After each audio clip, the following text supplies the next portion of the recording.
Noen ganger skjer det uten forvarsel. En person du trodde var nær, begynner å svare kortere på meldingene dine. En venn du har sendt i årevis virker plutselig distansert, uten at det har skjedd noe konkret mellom dere. Kollegaer som lo med deg i går, ser en annen vei i dag, og du sitter der med det samme spørsmålet som plager deg stille. Det spørsmålet du kanskje aldri sier høyt til noen. Hva er det med meg? Hvorfor tar folk avstand fra meg?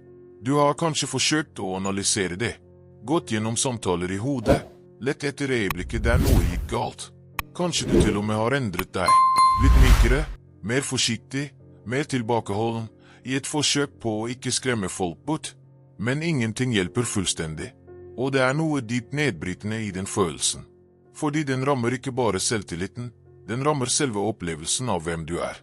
Carl Jung, den sveitsiske psykiateren og filosofen som revolusjonerte vår forståelse av det menneskelige sinn, hadde en forklaring på dette. Og den forklaringen er ikke behagelig. Men den er ekte. Og for de som er modige nok til å ta den inn over seg, er den frigjørende på en måte som ingenting annet kan matche. Jung oppdaget tidlig i sitt kliniske arbeid noe som forundret ham, at det ikke alltid er det verste ved oss som støter andre bort. Det er noen ganger det beste. Det er styrken, dybden, autentisiteten, det urokkelige ved deg som gjør at visse mennesker instinktivt trekker seg unna. Og for å forstå hvorfor, må vi gå inn i et av Jungs mest kraftfulle begreper, det han kalte skyggen. Skyggen er ikke det onde i oss. Det er en langt mer kompleks og interessant størrelse enn som så. Jung beskrev skyggen som alt det vi ikke tillater oss selv å være, alle kvalitetene, ønskene, impulsene og egenskapene vi har lært å undertrykke for de omgivelsene våre. Familie, samfunn, kultur signaliserte at disse sidene var uakseptable. Som barn lærte vi raskt hvilke versjoner av oss selv som ble elsket og belønnet, og vi bygde en maske, det Jung kalte persona, for å passe inn. Alt som ikke passet inn i den masken ble dyttet ned i skyggen. Men her er det fascinerende, og dette er noe Pocas Pessoas percebem, skyggen inneholder ikke bare det vi skammer oss over. Den inneholder også det vi er for redde til å la andre se av frykt for at det er for mye. For intenst. For ekte. Den inneholder den ubesminkede styrken din, den ustanselige nysgjerrigheten din, den emosjonelle dybden din, den ubøyelige viljen din til å se sannheten selv når alle andre ser bort. Og det er nettopp disse kvalitetene, ikke dine feil, som trigger andre menneskers skygger. Tenk på det et øyeblikk. Når du møter noen som er fullstendig komfortabel med seg selv, som ikke trenger andres godkjenning, som sier det de mener uten å pakke det inn i unnskyldninger, hva skjer inni deg?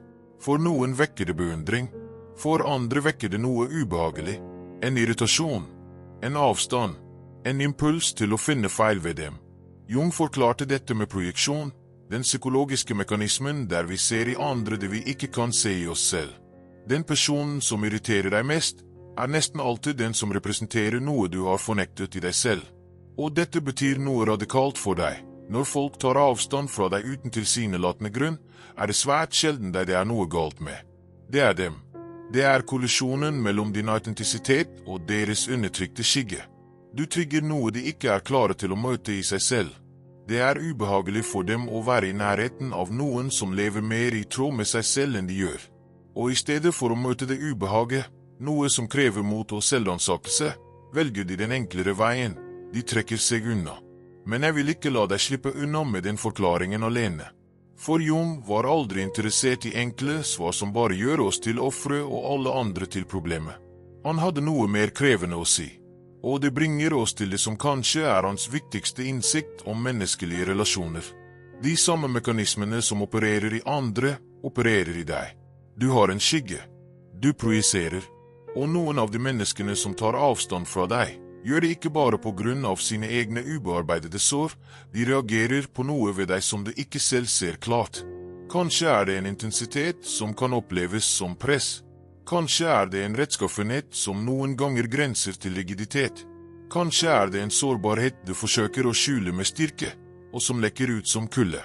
Jung ville si, se på de menneskene som irriterer deg mest, hva sier de om din skygge? Og se på de menneskene som trekker seg unna deg, hva ville du ha sett om du hadde mot til å se det? Friedrich Nietzsche, en annen stor tenker som Jung var dypt influert av, sa noe som treffer like hardt i dag som da det ble skrevet. Det som er størst i mennesket er at det er en bro, ikke et mål. Å vokse som menneske betyr å kontinuerlig overskride seg selv, og denne prosessen er aldri behagelig for dem rundt deg. Hver gang du vokser, hver gang du avviser en begrensning, tar et dristig valg, nekter å leve etter andres manus, sender du et ubevisst signal til menneskene rundt deg. Det er mulig å velge annerledes. Og for de som ikke er klare til å høre det signalet, er nærhet til deg en konstant provokasjon. Schopenhauer, som var enda mørkere i sitt syn på menneskelig natur, ville ha lagt til noe ubehagelig sant. Menneskene flest ønsker ikke å bli utfordret av vennskapene sine. De ønsker å bli bekreftet. De søker relasjoner som validerer de valgene de allerede har tatt, den personen de allerede har bestemt seg for å være. Og du, om du er den typen person som stiller spørsmål, som ser ting som andre ikke ser, som nekter å late som, du er en trussel mot den komforten. Ikke fordi de gjør noe galt, men fordi din blotte eksistens stiller spørsmål ved deres valg uten at det sier et ord. Er det her noen vil kjenne igjen? Den vennen som sluttet å ringe etter at du begynte å jobbe med deg selv. Familien som ble mer fjern jo mer autentisk du ble. Kolleger som var vennlige da du var nøyaktig som dem, men som ble reserverte da du begynte å ta plass. Jung kalte dette individuasjonssmerte. Smerten ved å bli mer og mer seg selv i et miljø som er bygget på kollektiv konformitet. Og han var klar på at denne smerten er uunngåelig for den som velger å vokse. Du kan ikke bli fullt ut deg selv og samtidig beholde alle relasjoner intakte. Det er ikke mulig. Fordi noen av de relasjonene var aldri med deg. De var med masken din. Det er her mange gjør det Jung kalte en fatal feil. De konkluderer med at smerten ved tap av relasjoner betyr at individuasjonsprosessen er feil. At det har gått for langt. At de bør trekke seg tilbake til en tidligere versjon av seg selv som var mer akseptabel for alle. Og de offrer sin egen sjel på alteret av andres komfort. Jung ville ha sagt til denne personen, med den roen og presisjonen som kjennetegner hans kliniske blikk, det du kjenner nå er ikke et tegn på at du er feil. Det er et tegn på at du er i bevegelse. Og bevegelse mot deg selv vil alltid koste deg noe. Men la meg nå si noe som kanskje overrasker deg, fordi det er lett å ta Jungs teorier og bruke dem som en skjold, som en måte å distansere seg fra alt ubehag ved å kalle det andres skyggeprojeksjoner. Det er en felle. En svært behagelig felle, men likevel en felle. Fordi Jung var også den filosofen som kanskje mer enn noen annen insisterte på radikal ærlighet overfor seg selv. Og radikal ærlighet betyr dette. Ikke alle som tar avstand fra deg gjør det fordi de er redde for din storhet. Noen ganger tar folk avstand fordi du har såret dem og ikke sett det. Fordi du tar opp for mye rom uten å gi plass til andre. Fordi din styrke noen ganger blir til arroganse uten at du er klar over det. Den virkelige jungianske praksisen er ikke å bruke psykologi til å rettferdiggjøre seg selv. Det er å bruke den til å se seg selv, helt, ærlig og uten de filtrene som gjør det enkelt. Det betyr å stille deg selv spørsmålet, er det noe ved måten jeg er i relasjoner på som konsekvent skaper avstand? Ikke for å torturere deg selv med skyld, men for å bruke de menneskene som trekker seg unna som et speil, slik Jung brukte alt som irriterte ham som et speil for sine egne ubearbeidede sider.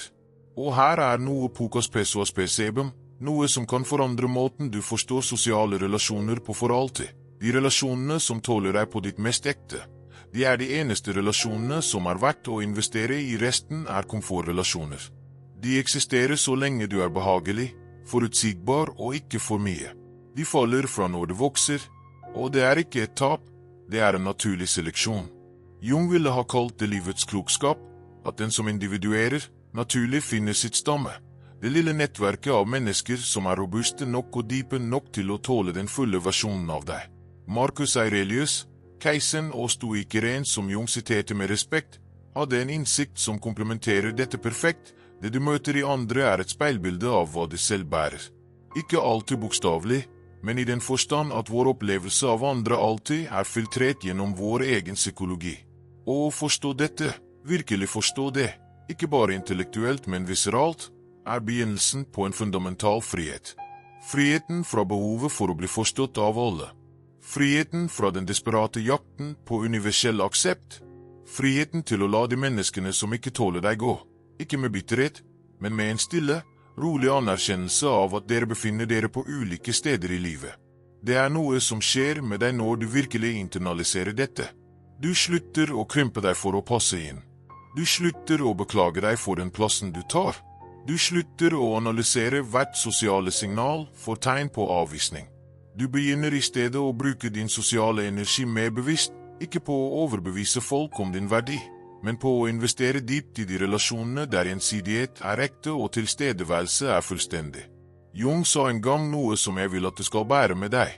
Det er ikke ved å se på lyset at man oppnår opplysning, men ved å bli klar over mørket. Å forstå hvorfor folk tar avstand fra deg er ikke en øvelse i selvmedlidenhet. Det er en øvelse i selvkunnskap. Og selvkunnskap, ekte, ubehagelig, presis selvkunnskap, er det eneste solide fundamentet for et liv med dype, ekte og varige relasjoner. De menneskene som virkelig kjenner deg og velger å bli, de er sjeldne. Og de er uvurderlige. Ikke fordi de er de eneste som kan se det gode i deg, men fordi de er de eneste som er modige nok til å se alt i deg, og velge deg uansett. Det er det Jung kalte ekte forbindelse. Ikke den behagelige overflaten av sosial aksept, men den dype, krevende, transformerende forbindelsen mellom to mennesker som er villige til å se hverandre fullt ut.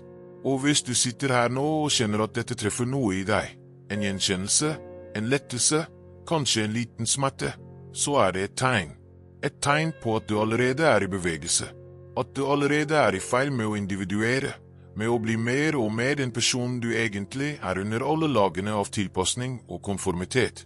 Det er ikke alltid behagelig, men det er det eneste livet som er verdt å leve. Jung visste det. Nietzsche visste det. Schopenhauer visste det på sitt bitre og briljante vis. Og du, som sitter her og lytter, vet det også på et dypt sted i deg. Det er ikke tilfeldig at du er her. Folk som ikke er klare for denne type refleksjon, klikker bort etter de første sekundene. Du er fortsatt her. Det sier noe om deg. Hvis dette vekket noe i deg, en tanke, en følelse, et ønske om å gå dypere, trykk på kortet oppe til høyre og se neste video. Vi fortsetter å utforske psykologi og filosofi som faktisk forklarer livet ditt, ikke slik det burde være, men slik det faktisk er. Og hvis du ennå ikke har abonnert på sitater og aforismer, gjør det nå. Vi lager innhold for de som er klare til å tenke dypere, leve mer ærlig og forstå seg selv med den presisjonen og dybden som bare de største tenkerne i historien kan gi. Del gjerne denne videoen med noen du tror trenger å høre dette. Vi ses i neste video.